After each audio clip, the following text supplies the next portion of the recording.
What's up, muscle car people? This is Bring Up Muscle Cars, and I'm Matt. Today we're going to do a quick walk around of this ATS-V, show you what I did this weekend on it. We wrapped the mirrors, we wrapped the roof, the little pieces down here, in between the door, and then also the key locks.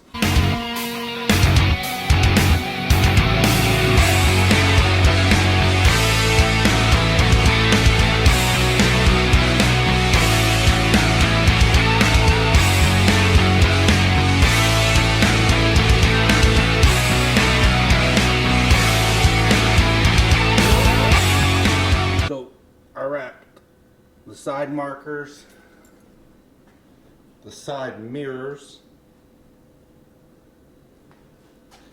the little key locks, all gloss black, 3M 280. This part was actually like a matte black. We wrapped that, looks a lot better. And we wrapped the roof and the shark fin. Pretty happy with how everything turned out. This car, I'll tell you what, is sharp. It's got some carbon fiber bits on it. It's got an exhaust downpipe. When he gets here, we'll go over what he's done. Let me know what you think of these cars. Are they muscle cars or not? I don't know. In the spirit of things, I think they're a muscle car. Twin turbo V6. That red is one nice color, I'll tell you that. But that black in the middle, that was his idea in the B pillar, and that really looks good. I'll put some pictures of before and after.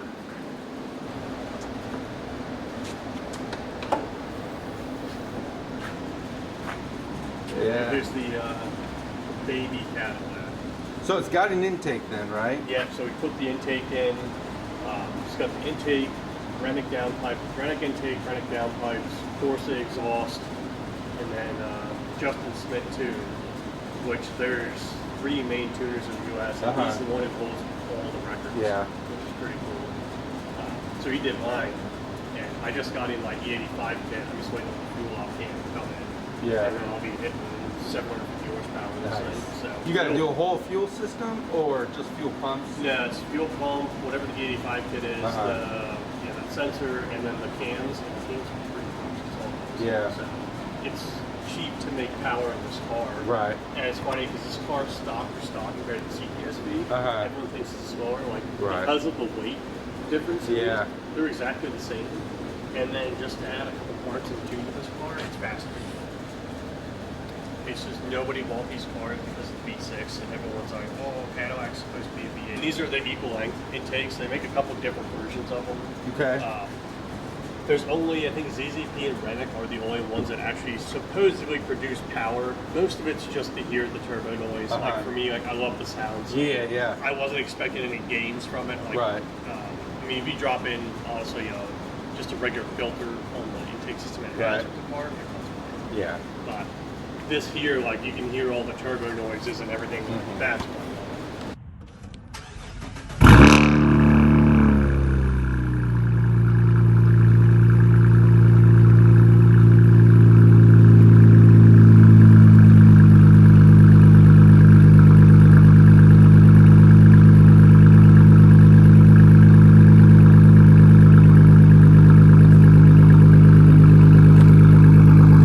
Like there's this whole thing here, which is fine. It's got like your little like tune stuff, and everyone's like, oh, it's like that's kind of easy to see, but everyone always forgets this. Huh? And it's a phone charger. Like a wireless? Yeah, it's a wireless phone charger. Now the thing is, it was from 2017. Everyone's phone is super big now, right? So you can put a phone in there if you don't have a case on it. It'll fit in fine. But yeah, it's a wireless phone charger. Yeah, you just sit in there and charge for you. It works. It will, but the problem is because that little dip there, like you have to like put it in. Yeah, so you have to have a small. Like my phone will work as long as you put it, take the case off in there. Yeah. But everyone's like, oh, I didn't even know that existed. I'm like, yeah, it's a little thing. That's pretty neat. But and it's everyone always thinks it's buttons. Everything it's just touch. It's there's a name for it. It's haptic feeders or something like a haptic feedback. So everything's vibration. When you touch it, you can feel. I noticed that with the seat, like if it's all vibration. Yeah, if you're getting close to anything, it starts to vibrate. And then like when this will come on, I'm just going to go into service mode.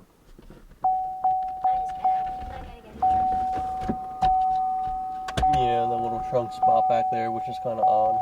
You can like I literally carry 2x4s back there. Oh yeah, pass through. Yeah. But so essentially for this here, volume wise, everyone always tries to hit the buttons back and forth, but it's a slider. Huh. I would not have known that. Yeah, so everyone sits there and does this. I didn't have the radio on, so but I would have thought that's yeah, everyone goes like that and taps it. I'm like, no, everything is a slide bar, and you can adjust like all sorts of stuff. The sensitive and all that. How sensitive? Yeah, PDR will give you all your settings. I'm trying to think if it lets you choose your overlays, and you can have these different things here: performance, timing, track, sport, and then when you hit it, let's see what it actually lets it do. Yeah, so you can start recording everything, and actually go through and record till you turn it off. And that's annoying hearing that beep. We can hit stop recording and see what shows up. I'm just gonna show the hood. That would be to give you your acceleration and acceleration, G-force, a bunch of stuff like that. But it's kind of cool to have that. So if you're doing track days, you can do that. You can even do like a 0 to 60 in here, and it records all that type of stuff. And all the cards and stuff, there's a little box inside of there, the glove box. So you open it up, there's places to put little SD cards. So it's just like little things. That's like a lot like, I think the Demon and Hellcat have all that stuff too. Yeah. Which is pretty neat. But yeah, there's a lot of like little stuff that people don't realize in this car. And again, it's like nobody bought this thing. But yeah, all the stuff your HUD, you can't see it from here, but all your HUD is here, so you can move everything up and down. It's HUD info and then display. And this also has the lane assist and park assist, so all the stuff in the mirrors, it's just kind of like nice little features like that. But yeah, the PDR, like there's literally a camera right there, which I didn't realize what that was at first. I thought it was part of like the OnStar, so I'm like, no, it's just this itty bitty camera. That's recording. Is that also like a dash cam too? Or? Yep, you can use it as either one, and there's a valet mode, so when you put this car in valet mode, that automatically comes on, and it records audio and video. So it's an auto thing for that, which is kind of nice, because nobody knows it's there, and you can't see it, but you can lock the car, you can adjust it to tell it how fast it can go on RPMs. So I'll set it if I thought I ever used valet, but when I give it to the dealership, I always put it in valet mode, just because I don't feel like having anybody just take it out and do whatever with it. But yeah, no, so not a ton of features in the car, but again, it's like the track focus thing. And I think it's pretty nice overall. Magnesium paddle shifters, which is kind of cool, so not the plastic stuff. And then everything is real carbon fiber, everything's real leather. Because I look into all the stuff going like, hey, most car manufacturers do like the fake leather stuff. And Cadillac actually uses real leather for everything, real suede, real carbon fiber. Though this car gets craps, everyone says the BMW is like way better interior. I'm slightly biased, but I test drove, M3, M4, the C63 AMG before I came to the conclusion.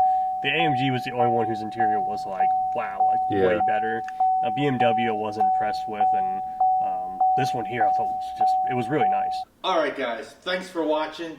I'm going to link a couple videos. Well, I'm going to link a video on this side right here, right under the S550 that you probably will like, and I'm going to link a playlist for something similar to what you just watched right here. Please click one of those. Click that subscribe button, because we need as many subscribers as possible to keep bringing you this awesome content. Thanks for watching, guys, and stay tuned for more action.